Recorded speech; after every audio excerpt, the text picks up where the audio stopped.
Good afternoon. To our presentation.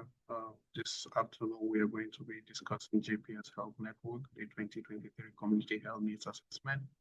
We have two presenters here, Atarang and Ahmad. We shall proceed on this discussion under the other outline. We're going to have a brief introduction and context, and then we're going to go to critical review of the CHNA document, analysis, recommendations, and then we'll conclude and have an action plan. We'll probably have our references as well. So way of introduction, GPS Health Network is a very large health network located in Atarang County in Texas with about 2.2 million residents. It delivers this to a large and diverse communities that are within that area. The key facts about this hospital is that it is a 582-bed hospital and it serves the hospital with 25 communities. It's a level 1 trauma center and also has a psychiatric emergency center. It's also known to be the largest family medicine residency in the nation and serves a population that is unsecured as program enrollees. When we looked at their documents, the 2023 CHA priorities are basically three: one, behavioral health; two, access to care; and three, social determinants of health. And for the purpose of this discussion, we'll be basing our discussion on the first one, which is behavioral health. Now, the CHNA process overview involved a community engagement and a methodology that was comprehensive in nature, and primarily the target was 1,645 paid participants. This involved key leaders and community members and focus groups. They locally did secondary data collection, which is over 100, which they did over 100 measures throughout the county health rankings, CDC, and they did Texas Department of State Health Services. They also looked at different time zip codes too as well. And the timeline to which they did this is 3 months within the months of July to September 2023. They consulted Obsidian Health Advisor, which we looked at, and they were pretty good at this. Their criteria they reviewed during this time briefly up to 9, and they will be discussing this. The first priority they looked at is what they define a community to be. And when they tried to do this, they did a good job at it. We rated this high quality. They clearly defined what the population is, which is the Atarang County residents.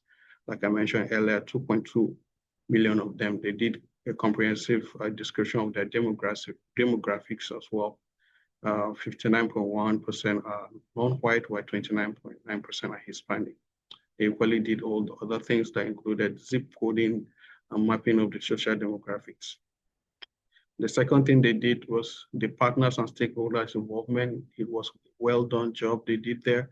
They identified 13-member diverse steering committee, and they did a survey of over 1,600 participants on 3 focus groups. However, when they were trying to do this, they had a gap in which only 13% collaborated meaningfully with the local health department, which we thought it would aimed to have a higher collaboration. In terms of their organizational structure, it was good quality as well. They had a steering committee that was dedicated, and they had some level of professional consultancy partnership. There were, however, limited details in terms of resource committed to this purpose. In terms of identifying of assets and resources, they did well with this. It was comprehensive in nature, and there was a detailed listing of all their partners as well and their contact information. Their goals and measurable objectives were weak in this area, and we thought that in the part of their needs assessment implementation plan, it was written under development, which we thought was quite non-specific because it didn't have measurable outcomes. And this was the same scenario where the 2022 objective to as well. We noticed that it was not SMART. There were missing targets and baseline and timelines as well. The description of the process itself was good quality. They had a clear 10-phase CHNA process outline and with transparency methods and all that. They also did well on prioritizing what they needed. In terms of feasibility and sustainability, it was good. They documented ongoing things that they started doing earlier in the year 2022, and they had plans of sustaining some of this measure over the next 3 years. And they equally had tax supported status as well. We thought they needed improvement in areas of funding discussion, their strategy to which they can make this sustainable. In terms of the evaluation of plan, it was low quality. They didn't really have a framework for evaluation and no metrics of measurement of their impact as well. The 10 phases that included evaluation didn't really have what the implementation will be like. The ninth thing here is the accessibility of plan. This is good quality. It was something that was readily available. It's there in their website, and that's why we even got this material to prepare for this presentation. Examining the data they had, it was good quality. Like I did mention earlier, they did mixed methods. Secondary and primary data was done from diverse sources. And what was quite interesting was that they had a good comparison benchmark, and the Dallas County is what they use as their benchmark. And they try to also see if they can monitor trends as well. They did a good visual representation of their on their data by encouraging or using heat maps as well.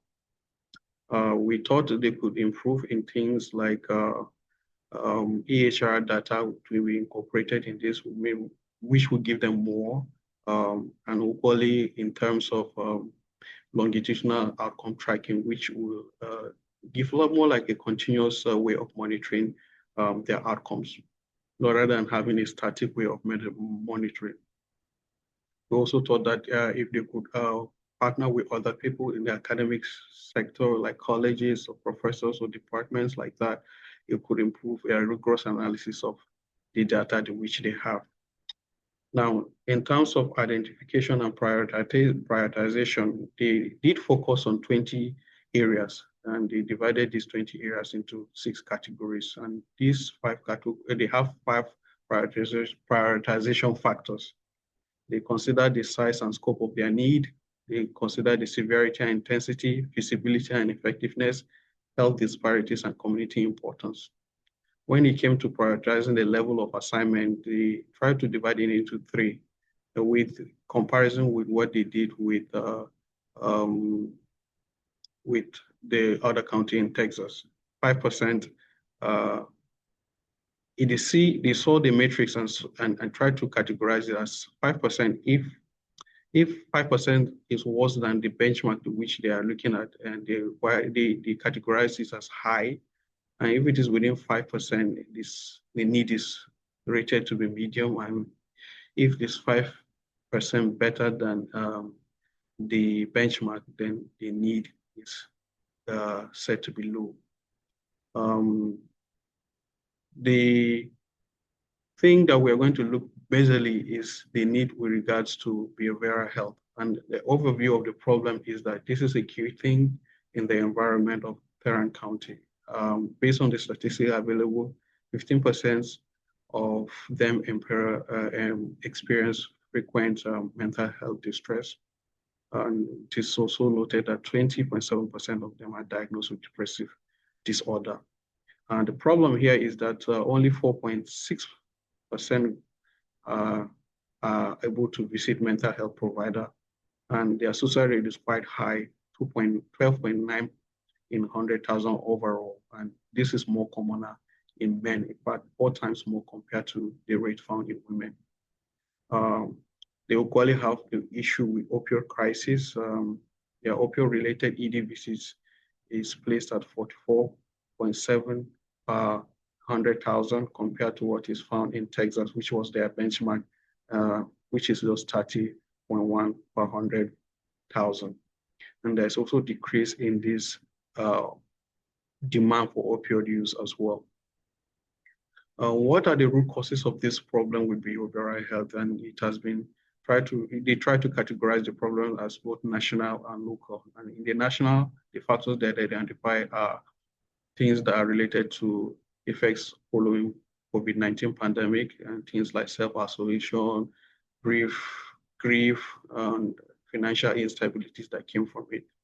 And there's an issue of provider shortage as well, as only one provider gives care to about 614 people who needed the help, and which is quite high. There's, because of this, a workforce burnout as well. And only less than 47.2% of people with medical impairment will actually receive help. This is a cause for concern.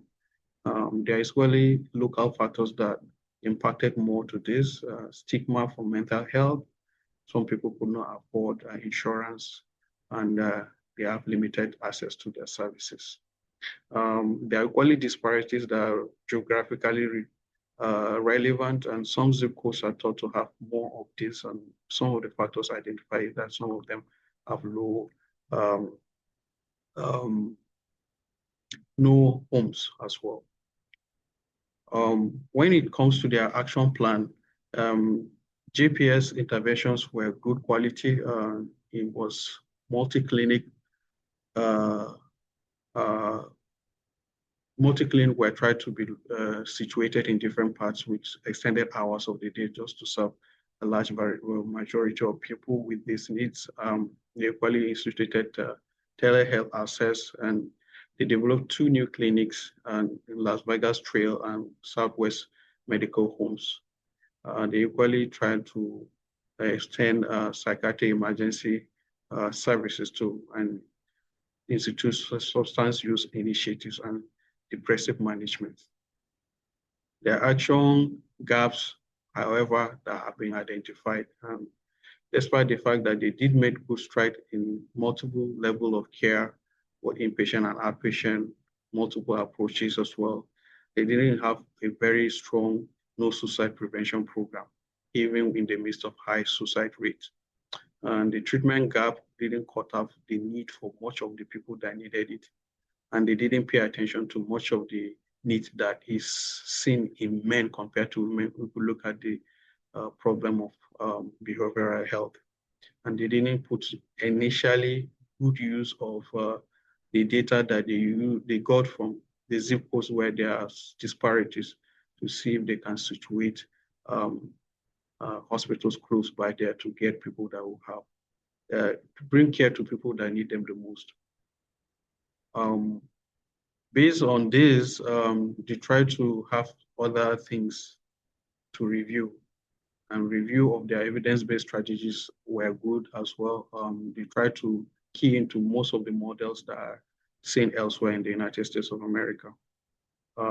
They did telehealth, they tried to do naloxone distribution, they incorporated integrated care, which kind of tries to improve this problem. However, there are some elements of their evidence-based strategies to prevent this, to include that they didn't really specify modalities that they will require, and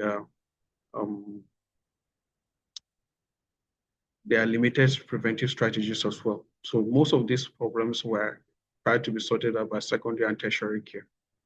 In the local context, they tried to sort out the problems based on the things they identify in their geographical location, but they could do better by improving the cultural barriers that could exist in their society, language concordant provider availabilities that could be there, and addressing stigma that was there. When it comes to how they integrated social determinants of health, it is relatively weak, and they didn't consider issues of transportation, affordability, and social instability very well, which we thought if they did that, it would improve the situation. And to review their intervention, they did what a program called a Connected Care Integration Program, and they tried to use this program to try to cope the problem. And this is very strong. Try to follow all the requirements that is done elsewhere. However, The priority needs of social determinants of health and all that, just the way I mentioned, needed to be emphasized um, in this framework. The CCE program has its strengths, of course, and benefits. However, there are critical gaps that are there that they didn't consider, like they didn't have specific targets, and then they also needed to improve on their um, long-term goals as well. The critical analysis is what Ahmad Shafiq will continue from to the end of the discussion. My name is Ahmad Shafiq. I will continue with the critical analysis, and the JPS has some strong point to that are the comprehensive need assessment with rigorous data and strong community engagement and existing infrastructure and partnership and appropriate priority selection and safety net mission alignment. But there are some gaps in this system because there is no smart work and there is weak connection between intervention and outcome and limited prevention, and they didn't focus on a primary preventive focus and no evaluation framework and a health equity not operationalized.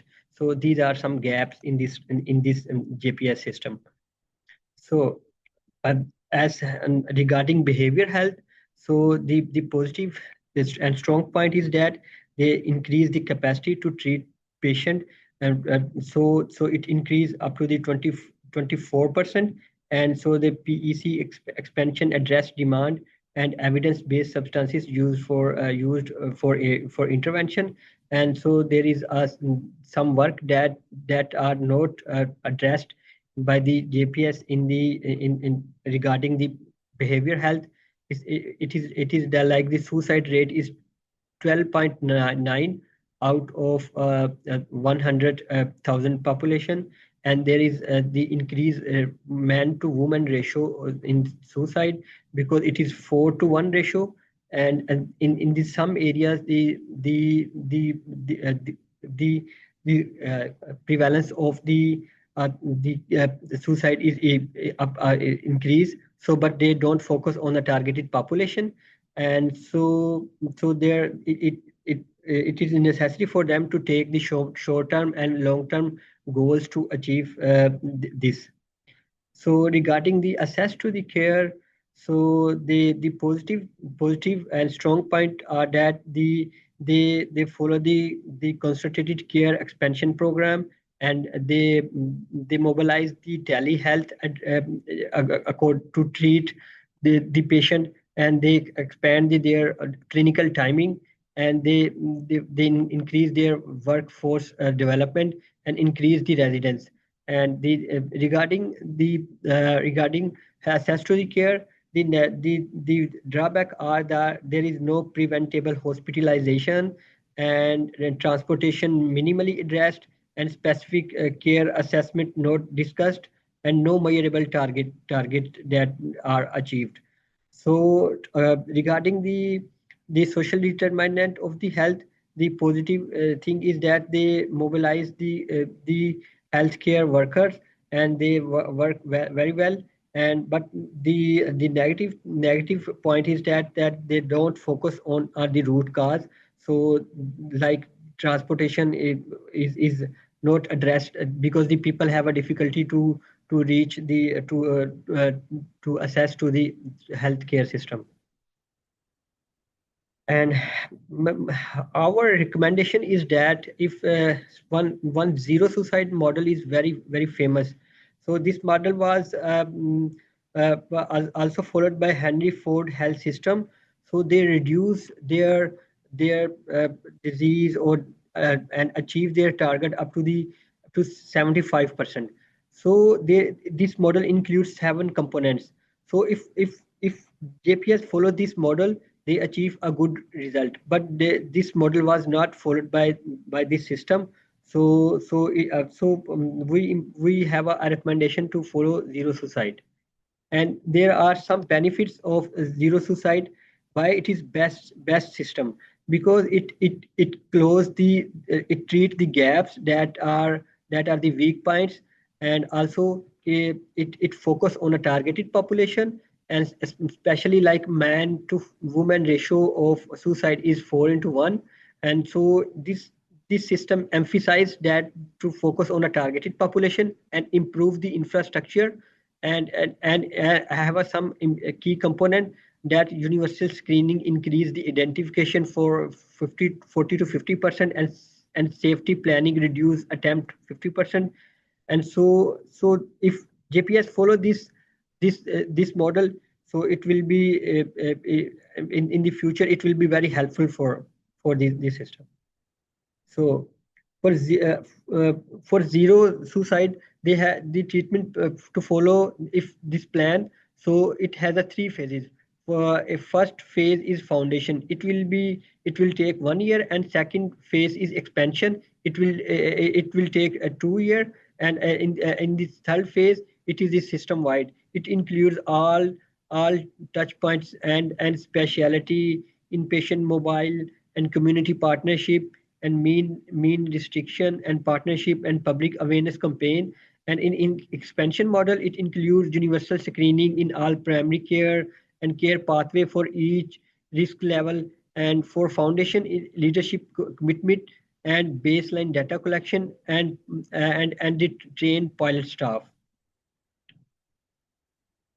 For zero suicide, it is proven by the study that this model achieve a good result regarding the suicide death. It reduce up to 20%, and suicide attempt decrease up to 25%, and there it achieve a good result. Why zero suicide side side have a good result? Because they increase the screening up to 95%, and safety planning up to the 100%, and they follow up patient have up to 90%. So therefore this suicide model is very helpful to achieve the goal. And second recommendation is that if we want to achieve the proper goal, so community identified rank transportation is very important, because in this system it is realized that the transportation is a factor of social determinant of the health, because the patient have a difficulty to reach the proper place. So therefore, if we invest it have a return of investment 1:4 ratio. It will not focus and not treated in this system. So it have a good result if we focus on a transportation and give the and mobilize health telehealth and other transportation for patient to go to the healthcare for screening and to pick up medication pickup, and other to it decrease the reduction in hospitalization. So transportation has a good results. So it is proven by the study. So it increased the primary care attendance up from 70% to 85%, and prevalence or preventable hospitalization have a good result, and preventive screening increases 20%, and it have a better for the JPS system if they follow these rules of the system. And so they did not focus on a transportation. So finally, the JPS has a good strong assessment and weak implementation. But to achieve measurable community health improvement, so they should follow the SMART goal, uh, like uh, like they have a follow the targeted population and implement primary prevention. That includes the zero suicide and transportation program, and operationalize the health system, and create evaluation framework. So these are the some fundamental points to achieve better results. So the conclusion is that JPS has a strong point that they have a comprehensive assessment and appropriate uh, priorities and evidence-based intervention and strong commitment and meaningful community engagement. But the drawback in this system that they did not follow the zero suicide and don't focus on a transportation and evaluation framework with accountability, also a very important point, but they don't focus on it. And so if these if they follow these points, so it will be more better to achieve good results. These are references for that we used. Thank you for your time and attention. These are references that we used.